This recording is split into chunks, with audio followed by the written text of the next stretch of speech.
Welcome to KRR kitchen. இன்றைக்கி நம்ம கிச்சனில் ஒரு சூப்பரான தக்காளி சாதம் எப்படி செய்கிறதுன்னு தான் பார்க்க போகிறோம். நாம் நிறைய வெரைட்டி தக்காளி சாதம் போட்டிருக்கோம் சேனலில்.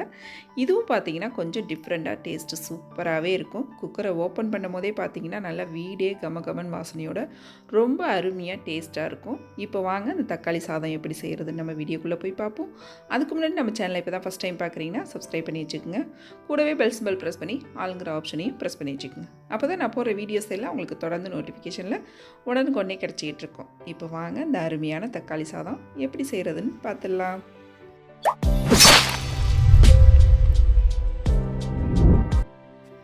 இன்றைக்கி நம்ம செய்ய போகிற தக்காளி சாதத்துக்கு பார்த்திங்கன்னா ஒரு பேஸ்ட்டு ரெடி பண்ணிக்கணும். அதுக்கு வந்து பார்த்திங்கன்னா தக்காளி பழம் எடுத்திருக்கேன்.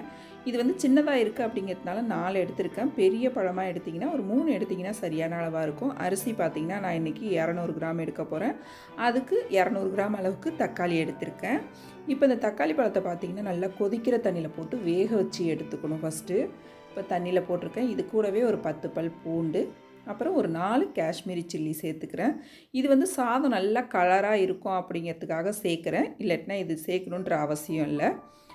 இப்போ இது நல்லா வேகட்டும். நல்லா வெந்ததுக்கு அப்புறம் இதை ஆற வச்சுட்டு நம்ம தோல் உரித்து எடுத்துக்கணும். இப்போ பாருங்கள், நல்லா வேக வச்சு ஆற வச்சு வச்சுருக்கேன். இப்போ இதை நம்ம தோல் உரித்து எடுத்துக்குவோம். தக்காளியில் உள்ள மேலே உள்ள தோல் நமக்கு தேவையில்லை.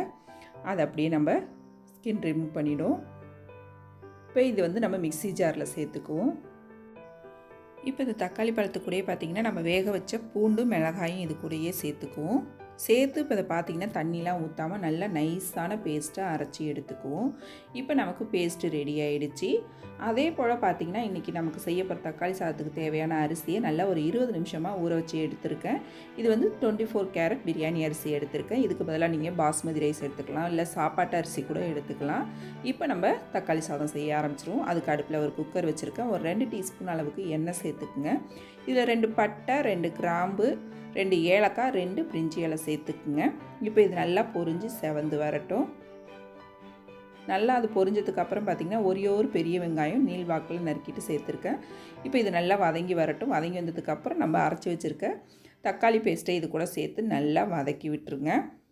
கொஞ்சம் இந்த பேஸ்ட்டு நல்லா வதங்கி வந்ததுக்கப்புறம் நம்ம மசாலா ஜாமான் சேர்த்துக்குவோம். இப்போ பாருங்கள், பேஸ்ட் நல்லா இந்த அளவுக்கு வதங்கினுச்சுன்னா போதும். இப்போ இதில் ஒரு 1/2 டீஸ்பூன் அளவுக்கு தனி மிளகாத்தூள் சேர்த்துக்கிறேன். 1 டீஸ்பூன் மல்லித்தூள், ஒரு 1/2 டீஸ்பூன் சோம்புத்தூள், அப்புறம் ஒரு 1/4 டீஸ்பூன் மஞ்சத்தூள், அப்புறம் இந்த தக்காளி சாதத்துக்கு தேவையான அளவு உப்பு எல்லாத்தையும் சேர்த்துக்குவோம் நம்ம. இப்போ இது எல்லாத்தையும் நல்லா ஒரு 2 செகண்ட் மட்டும் கலந்து விடுங்க. ரொம்ப நாளி வதக்க வேணாம், ஒரு 2 செகண்ட் நல்லா கலந்து விட்டு இப்போ வந்து 1 டம்ளர் அரிசிக்கு 2 டம்ளர் அளவுக்கு தண்ணி வச்சிங்கன்னா சரியான அளவாக இருக்கும். இதில் பாஸ்மதி ரைஸ் எடுத்தால் மட்டும் நீங்கள் 1.5 டம்ளர் வச்சுக்கோங்க. மற்றபடி எந்த ரைஸ் எடுத்தாலும் 1 டம்ளருக்கு 2 டம்ளர் தண்ணி வச்சிங்கன்னா சரியான அளவாக இருக்கும். இப்போ நான் 2 டம்ளர் தண்ணி சேர்த்துக்கிறேன். நல்லா ஒத்தாப்பில் கலந்து விட்டு உப்பு காரம்லாம் செக் பண்ணிக்கங்க. இந்த ஸ்டேஜில் தேவைன்னா நீங்கள் சேர்த்துக்கலாம். நல்லா இப்போ எல்லாத்தையும் கலந்து விட்டு நல்லா ஒரு கொதி வந்தோன்னே நம்ம ஊற வச்சு வச்சுருக்க அரிசியை தண்ணிலாம் வடிகட்டிட்டு இதில் சேர்த்துக்குங்க.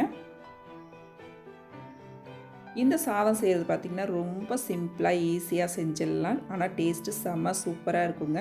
இப்போ நல்லா கலந்து விட்டு குக்கர் மூடி போட்டு 2 விசில் வேக வச்சோம்னா போதும். அடுப்பை வந்து மீடியம் ஃப்ளேமில் வச்சுருங்க. லோவும் வைக்காதீங்க, ஹைலியும் வைக்காமல் நடுப்பற மீடியம் ஃப்ளேமில் வச்சு 2 விசில் வச்சிங்கன்னா சாதம் நல்லா பொலன்னு உதிரியாக சூப்பராக வெந்து வந்துடும். 2 விசில் வச்சா போதும். இப்போ சாதம் பாருங்கள் நல்லா வெந்து வந்துருச்சு. குக்கர் ஓப்பன் பண்ணியிருக்கேன் பாருங்கள், எந்த அளவுக்கு சூப்பராக இருக்குது பாருங்கள். இப்போ கலந்து பார்ப்போம். இப்போ இதில் 1 டீஸ்பூன் அளவுக்கு நெய் சேர்த்துக்குங்க. கொஞ்சமாக ஃப்ரெஷ்ஷான கொத்தமல்லி தலையும் இதில் தூவிக்குங்க. நெய் விருப்பம்னா சேர்த்துக்குங்க, அப்படி இல்லைனா வேண்டியில். அப்படி கடைசியாக சேர்க்கும் போது பார்த்திங்கன்னா சாதத்துக்கு நல்ல ஒரு டேஸ்ட்டும் ஃப்ளேவரும் கொடுக்கும். நல்லா கொத்தமல்லி தலையை தூவி விட்டு நல்லா கிளறி விடுங்க சாதத்தை ஒத்தாப்பில். இப்போ பாருங்கள், சாதம் நல்லா உதிரியாக எந்த அளவுக்கு வெந்து வந்திருக்கு பாருங்கள். 1 டம்ளர் அரிசிக்கு 2 டம்ளர் தான் தண்ணி வச்சேன். ரொம்ப அருமையாக சூப்பராக வெந்து வந்துருச்சு. சாதமும் நல்ல வாசனையாக சூப்பராக இருக்குங்க. கம்மியான மசாலோட ரொம்ப அருமையாக நம்மளோட தக்காளி சாதம் இன்றைக்கி ரெடி ஆகிடுச்சு. லஞ்சு பாக்ஸுக்கெலாம் ரொம்ப ஈஸியாக செஞ்சு கொடுக்கலாம். குழந்தைங்களாம் ரொம்ப விரும்பி சாப்பிடுவாங்க. இதுக்கு வந்து உருளைக்கிழங்கு ஃப்ரை, அப்படி இல்லைன்னா ஏதாவது ஒரு சிப்ஸு இதேமாரி வச்சு கொடுத்தோம் அப்படின்னா குழந்தைங்க சூப்பராக சாப்பிட்டு வந்துடுவாங்க. கூடவே தயிர் பச்சடி வச்சு சாப்பிட்டோம்னா இன்னும் ரொம்ப அருமையாக இருக்குங்க. நம்ம சேனலில் நிறைய வெரைட்டி லஞ்ச் பாக்ஸ் ரெசிபி போட்டிருக்கேன். அதோட லிங்க் எல்லாம் உங்களுக்கு டிஸ்கிரிப்ஷனில் கொடுக்குறேன். தேவைப்படுறவங்க செக் பண்ணிக்கோங்க. என்னோட ரெசிபி பிடிச்சிருந்ததுன்னா லைக் பண்ணுங்கள், ஷேர் பண்ணுங்கள். மறக்காமல் நம்ம கேஆர்ஆர் கிச்சனை சப்ஸ்கிரைப் பண்ணி வச்சுக்கோங்க. நாளைக்கு வேறொரு ரெசிபியோடு சந்திப்போம். தேங்க்ஸ் ஃபார் வாட்சிங்.